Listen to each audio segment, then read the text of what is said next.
Le Niger a-t-il infiltré le service de renseignement français? L'affaire est prise très au sérieux par Paris qui se demande comment le Niger a fait. Alors, de quoi il s'agit? Abonne-toi, commente et partage pour suivre l'actualité AES et en apprendre davantage sur le quotidien des Africains. Je reçois beaucoup de demandes des abonnés qui veulent échanger avec moi des messages, des vidéos en privé.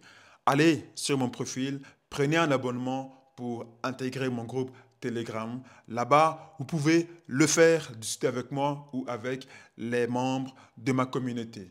Et allez aussi vous abonner sur ma page YouTube pour plus de contenu. Merci à tous.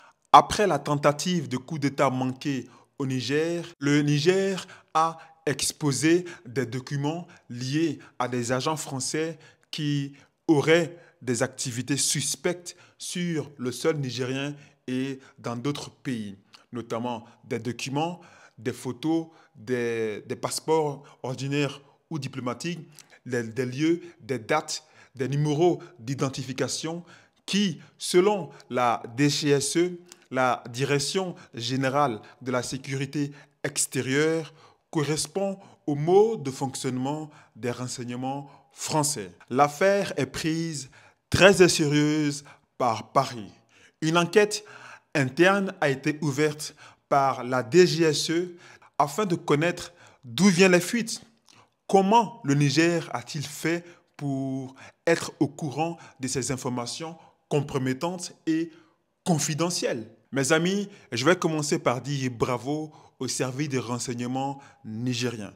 Aujourd'hui, l'armée nigérienne est tellement puissante qu'elle est capable de donner des sueurs froides au service de renseignement français.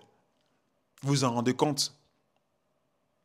À l'époque, vous vous souvenez, c'est les services de renseignement français qui donnaient des informations à l'armée nigérienne. Aujourd'hui, les choses sont complètement différentes. Alors, qu'est-ce qui explique que l'armée nigérienne a pu avoir ces informations?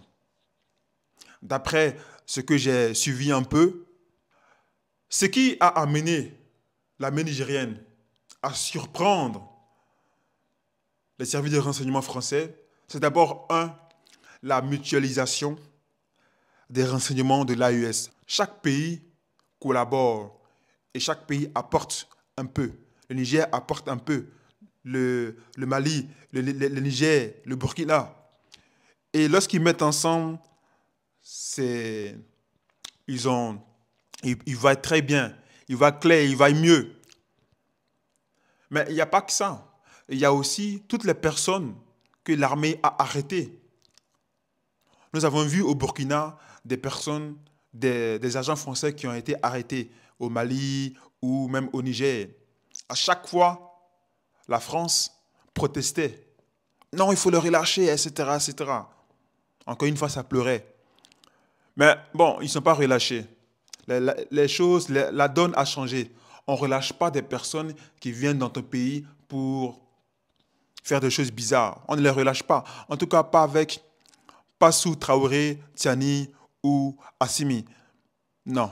Ces informations, ils peuvent venir de ces personnes qu'on a arrêtées. Ces informations-là peuvent venir aussi des Russes. Parce que nous savons que les Russes ils collaborent avec les pays de l'AES. Ils ont des partenariats. Et franchement, les services de renseignement russes, on peut dire que vraiment, ils sont performants. Ils sont performants, ça on ne peut pas le nier. Donc, ça peut aussi venir de eux. Je pense que les Français doivent faire très attention aux Africains et aux pays de l'AES. Parce qu'en réalité, chaque Africain peut être un agent de renseignement des pays africains. Je dis bien chaque Africain. Oui, il y a combien de Maliens en France? Combien? Il y a combien de Burkinabés en France, de Nigériens? Il y a combien de Tchadiens? Il y a combien d'Ivoiriens? Et ne vous trompez pas, les Ivoiriens, les patriotes, Ils soutiennent l'AES. Même si hier, on sait ce qui s'est passé, mais la maturité et l'expérience acquis, l'expérience que le peuple ivoirien a acquis, fait qu'aujourd'hui, ils soutiennent l'AES. Je vous dis, hein, si en 2025, il y a un patriote qui s'installe en Côte d'Ivoire, c'est là que vous allez comprendre que le peuple burkinabé a énormément d'expérience. C'est tout ce qui se passe. Ça, c'est une parenthèse. Mais il n'y a pas que ça. Il y a aussi les médias. Moi, par exemple, qui a mon média, hein, je fais ce que je peux avec ce que j'ai. Mais n'empêche que mes vidéos font 50 000, 200 000, 100 000 vues. Je maintiens la population en alerte tout le temps. Et je les informe. Et les retours que j'ai sont énormes.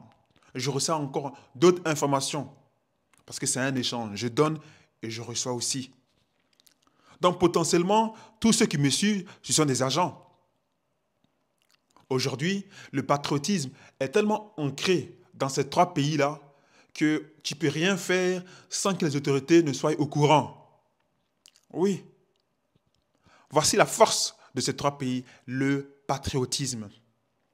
Parce qu'à l'époque, ce type d'information, on l'avait. Le Niger avait ce type d'information. Le problème, c'est comment est-ce que vous l'exploitez, comment est-ce que vous l'utilisez.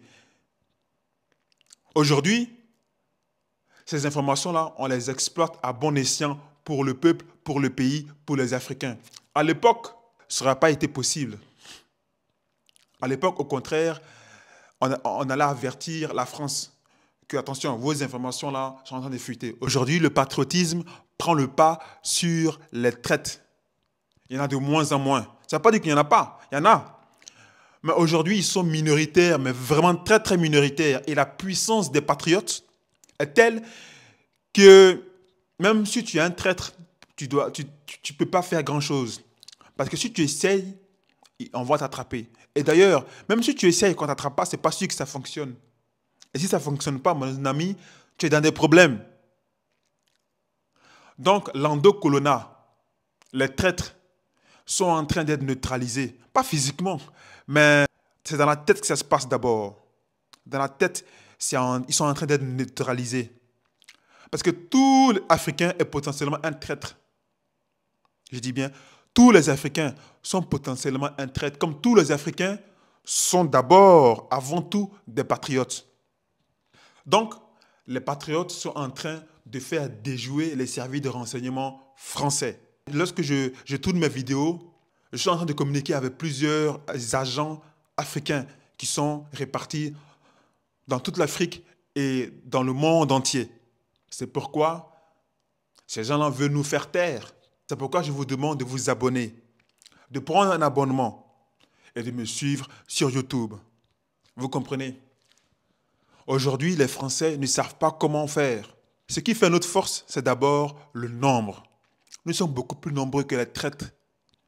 Parce que les services de renseignement français ne peuvent pas écouter tous les Africains qui sont en Afrique, mais aussi qui sont en France ou même dans le monde entier. Ils ne peuvent pas. On sait que la diaspora africaine, il y en a qui sont des traîtres, mais la majorité, ce sont des patriotes. La majorité sont des patriotes. Les Français sont en difficulté. À l'époque, ce type d'information-là n'aurait pas été possible. Aujourd'hui, nos pays sont capables d'infiltrer les renseignements français. Est-ce que vous vous en rendez compte? Aujourd'hui, là, nous sommes capables de les infiltrer. Nous sommes capables. En fait, nous avons toujours été capables. Ce qui manquait, la volonté politique. Aujourd'hui, non seulement nous avons la volonté politique, mais la volonté populaire. Allez demander à un Nigérien, à un Malien ou à un Burkinabé de faire ci et ça, de trahir. Vous allez entendre. Vous allez entendre ce qu'il va vous dire. Aujourd'hui, chaque Burkinabé, chaque Nigérien et Malien est un agent africain. Oui. Au-delà même des services de renseignement de ces pays-là, le peuple lui-même est d'abord un agent. Voilà pourquoi, aujourd'hui, nos armées sont capables d'infiltrer les services de renseignement français. Et ce n'est que le début. c'est que le début. Parce que qui connaît mieux la France que nous les Africains? Qui?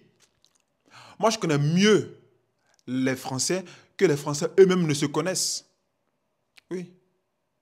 Nous connaissons, nous là, toi et moi là, on connaît mieux la France que les Français eux-mêmes. Parce que nous connaissons la vraie France, la réalité de la France, comment elle est, comment elle est. Tandis que les Français, c'est une France qu'on les a fabriquée pour qu'ils puissent avoir une image de cette France. Mais toi et moi là, nous connaissons réellement qu'est-ce que la France. Oui ou non? On sait. On sait. Donc les Français ont chaud. Les Français ont chaud. On les tient. Depuis que le Niger a dit, bon, Orano, vous là, c'est terminé. N'est-ce pas qu'en France, il y a des coupures de courant? Oui ou non? Au Mali et au Burkina, ils ont dit, bon, vos bêtises là, nous, on ne veut plus voir ça ici. Allez ailleurs. Les mines là, on reprend, c'est pour nous d'abord. Nous allons d'abord utiliser ça pour nous. Si vous voulez l'utiliser, vous devez nous respecter. Bon, comme vous n'êtes pas capable, parce que le chien ne change jamais sa manière de s'asseoir, allez chez vous. Pendant au moins 1 siècle, 2 siècles, vous allez réfléchir. Et peut-être qu'on va vouloir vous recevoir encore. Je dis que mentalement, non, mentalement, nos dirigeants ont compris, mais la population aussi. Donc, cette symbiose entre les dirigeants et la population, elle est tellement forte. Ce qui fait que les services de renseignement de nos pays là sont encore plus forts. Sont encore plus forts. Et je profite de cette vidéo pour dire à tous les Africains, tous les actes qui ne sont pas en adéquation avec notre souveraineté, il faut directement contacter les services compétents pour alerter les autorités, pour alerter les militaires. Oui, il faut le faire.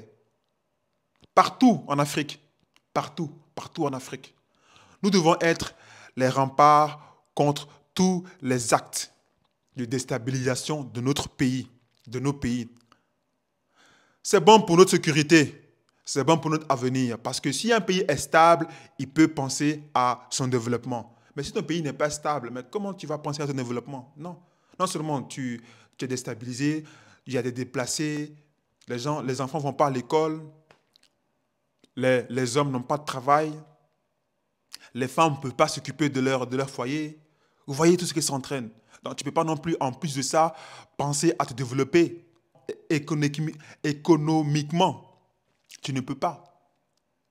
Tu ne peux pas te penser à développer ton savoir sur différents domaines. Tu ne peux pas.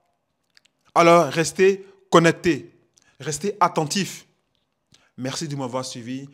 Abonnez-vous, commentez et partagez pour suivre l'actualité AES et en apprendre davantage sur le quotidien des Africains. Ciao.